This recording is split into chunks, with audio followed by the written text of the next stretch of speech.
The revolt of 1857। अब हम लोग बात करते हैं द रिवॉल्ट ऑफ 1857 की, यानी कि 1857 वाले विद्रोह की बात करते हैं। क्योंकि हम लोगों ने जब पिछली कक्षा को अंत किया था तो हम लोगों ने यही बात की थी कि जब हम लोग अगली कक्षा में आएंगे तो ये जो अलग अलग जो छोटे छोटे विद्रोह हो रहे थे जिसको अंग्रेजों के द्वारा बहुत आसानी से दबा दिया जा रहा था, अब उसके विकल्प में इन लोगों ने आपस में इकट्ठा होकर एक बड़े विद्रोह की शुरुआत की, द रिवॉल्ट ऑफ 1857 की शुरुआत की। तो अब हम लोग इस अध्याय को आगे बढ़ाते हैं, यानी कि जो अध्याय हम लोगों ने पिछली कक्षा में द रिवॉल्ट ऑफ 1857 अध्याय संख्या 6 शुरू किया था, अब इसको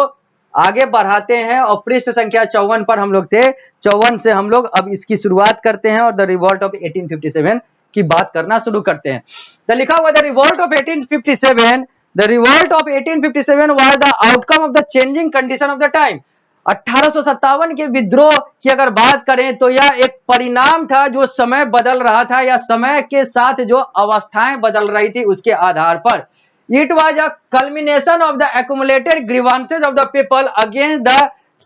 टायरेनिकल ब्रिटिश रूल। और यह जो है अगर हम लोग बात करें तो यह एक चीजें थी, यह एक याचिका थी, यह एक फैसला था, यह एक विरोध था उन लोगों के द्वारा जो अंग्रेज शासन से प्रताड़ित हो चुके थे, दुखी हो चुके थे, तबाह हो चुके थे, बर्बाद हो चुके थे, या फिर कहें तो पूरा एक तरीके से उस स्थिति में पहुंच चुके थे जहां पर उनको लग रहा था कि बिना विरोध के अब कुछ नहीं हो सकता। The oppressive character of colonial rule and accumulated grievances of the people led to a situation where they could no longer tolerate foreign rule। अब ये जो कॉलोनियल रूल, जो उपनिवेश शासन का जो दबाने वाला व्यवहार था लोगों के विचारों को, या फिर कहें तो लोगों की जो याचिका, लोगों का जो लोगों के अंदर जो गुस्सा भर चुका था, अब यह ज्यादा दिन तक दबने वाला नहीं था, अब यह ज्यादा दिन तक संभालने वाला नहीं था लोगों के द्वारा। The issue of cartridge greased with cow and pig fat, the paper cover that to be bitten off before the cartridge could be inserted into the new infield rifle inflamed orthodox Hindu as well as Muslim soldier alike। अब यहां पर क्या होता है,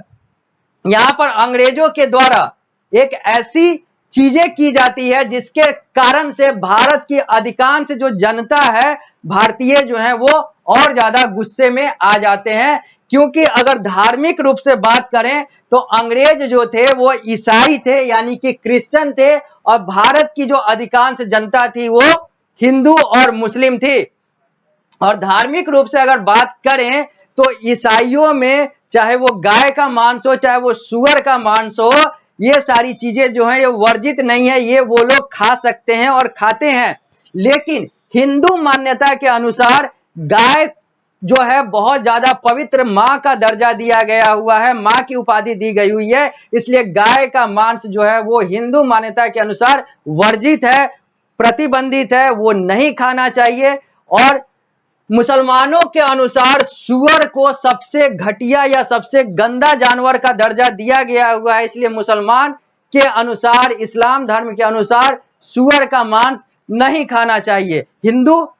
के लिए सुअर वर्जित नहीं है, मुसलमानों के लिए गाय वर्जित नहीं है, लेकिन हिंदुओं के लिए गाय वर्जित है, मुसलमानों के लिए सुअर वर्जित है, और ईसाइयों के लिए ना गाय वर्जित है ना सुअर वर्जित है। तो चीज यहां पर वर्जित का मतलब होता है प्रोहिबिटेड, यानी कि वो प्रतिबंधित है, उसका प्रयोग नहीं करना है। तो यहां पर यही किया गया कि ईसाई अंग्रेजों के द्वारा जो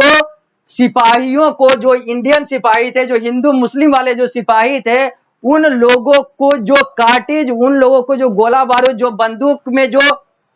चीजें डालने के लिए मिली, उसमें जो दांत से, मुंह से जो खींचना था, वहां पर गाय का और सुअर का चर्बी जो है वो लगा दिया गया था। यानी कि अगर उस पिस्तौल का, अगर उस कार्टेज का, अगर उस राइफल का प्रयोग करना है तो आपको उस चीज को, यानी कि वो जो ग्रीज्ड कार्टेज था, जो वहां पर काऊ और पिग के फैट, यानी कि गाय और सुअर के जो चर्बी जो थे वो लगाए गए थे, उसको दांत से खींचना होगा। और इसे न तो हिंदू खींचेगा न तो मुसलमान खींचेगा, अगर वो धर्म को फॉलो कर रहा है या धर्म की बातों को मान रहा है। हालांकि न तो गाय खाने से हिंदुत्व खत्म हो जाती है, न तो सुअर खाने से इस्लाम धर्म खत्म हो जाता है किसी का, लेकिन यह मान्यता है तो मान्यता के अनुसार तो चलना ही होगा। तो यहां पर लोगों को लगा कि नहीं, यह हमारे धार्मिक भावना को आहत करने वाला है, धार्मिक भावनाओं के साथ खिलवाड़ करने वाला है, ऐसा सिपाहियों को लगा, क्योंकि सिपाहियों को ही यह सारा कुछ करना था। तो the revolt of 1857 is an event of great importance in the history of modern India. इसलिए 1857 की यह बात आती है जब इन लोगों ने विद्रोह करना शुरू किया, और यह जो विद्रोह है यह भारतीय आधुनिक भारतीय इतिहास का एक बहुत बड़ा पहलू बन गया। In a way, it was the last attempt to be the disposed and marginalized Indian ruling class, soldier, peasants and worker to throw off the British yoke। और इस तरीके से यह माना जाता है कि यह अंतिम प्रयास था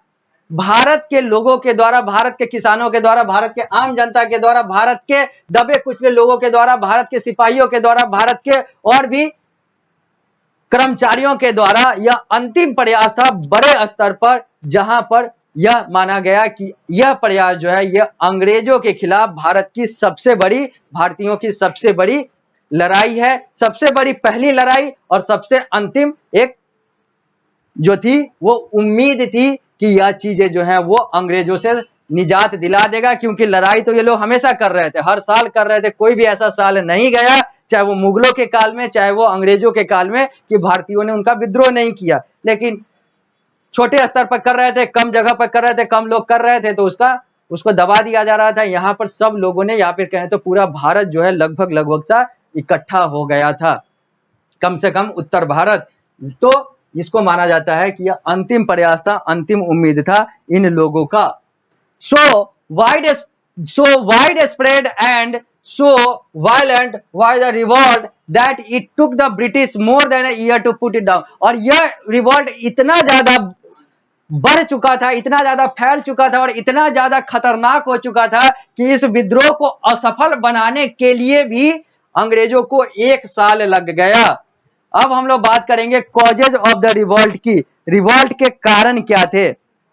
लिखा हुआ है, the revolt of 1857 was not a mere spontaneous uprising caused by the localized displeasure against some arbitrary administrative decision। It had deep underlying political, social, economic, religious and military causes। Revolt of 1857 सिर्फ यह नहीं है कि सुअर और गाय का मांस का लग गया और लोग भावुक हो गए धार्मिक रूप से, और लोगों ने पूरा लगभग सा उत्तर भारत जो है इकट्ठा हो गया, भारत इकट्ठा हो गया और अंग्रेजों से लड़ गया, ऐसी कुछ बातें नहीं थी। ये भी एक बहुत बड़ी बात थी, लेकिन इसकी जो रूट कॉज था, इसका जो सारा कुछ पृष्ठभूमि था वो बहुत पहले से बन चुका था, चाहे वो राजनीतिक तौर पर देखे, सामाजिक तौर पर देखे, आर्थिक तौर पर देखे या फिर धार्मिक और सैन्य आधार पर देखे। ये सब कारण जो है वो पहले से बन चुके थे और कुछ चीजें जो है वो अचानक बनती गई और ये सब कुछ मिलता गया और रिवॉल्ट ऑफ 1857 जन्म ले गया। सबसे पहले हम लोग पॉलिटिकल कॉज की बात करेंगे, वो कौन कौन से राजनीतिक कारण थे जो रिवॉल्ट ऑफ 1857 को आगे बढ़ाए या जन्म दे गए। The political causes of 1857 were, पहला, the British polity of annexing territories led to the displacement of the ruling classes, the dynasty of Mughal was all gone. जो अंग्रेजों का जो राजनीतिक शक्ति को आगे बढ़ाना या फिर अलग अलग क्षेत्रों को कब्जा करने वाला था और अलग अलग लोगों को, जो रूलिंग क्लास के लोग थे, चाहे वो राजा रजवाड़े वाले लोग थे, हिंदू राजा रजवाड़े वाले, इन लोगों को समाप्त करने की हो, चाहे वो मुगलों को समाप्त करने की हो, यह एक कारण बन गया लोगों के बीच में असंतोष का और रिवॉल्ट ऑफ 1857 के जन्म का। दूसरा, the rulers who accepted the term of subsidiary alliance lost their independence. हम लोगों ने देखा था कि सब्सिडरी अलायंस अंग्रेजों के द्वारा लाया गया, क्या नीति था उस पर हम लोग ज्यादा नहीं जाएंगे, लेकिन यहां पर यही कहा जा रहा है कि जो रूलर, जो शासक सब्सिडरी अलायंस को एक्सेप्ट किए, उन्होंने अपनी स्वतंत्रता बाद में देखी कि उनकी स्वतंत्रता खत्म हो गई। Their armies were disband and they become dependent on the company for all their need. इनके सैन्य शक्ति को भी वर्जित कर दिया गया, प्रतिबंधित कर दिया गया और ये लोग भी पूरा कंपनी यानी कि अंग्रेजों पर निर्भर हो गए अपने आवश्यकता की पूर्ति के लिए। ये एक दूसरा कारण था। तीसरा कारण, the strict enforcement of the policy of doctrine of lands lapse turned Rani Lakshmibai against the British. She led the revolt in Jhansi. अब हम लोगों ने देखा था, डॉक्ट्रिन ऑफ लैप्स की भी बात की थी, जहां पर लोगों के मरने के बाद उनकी संपत्ति और ये सारी चीजों की बात की थी, डिटेल में नहीं जाएंगे। तो यहां पर था कि उस नीति के कारण से भी भारत के लोग जो है, खास तौर पर रानी लक्ष्मीबाई जैसे लोग जो है, वो अंग्रेजों के खिलाफ खड़े उठे और लड़ गए।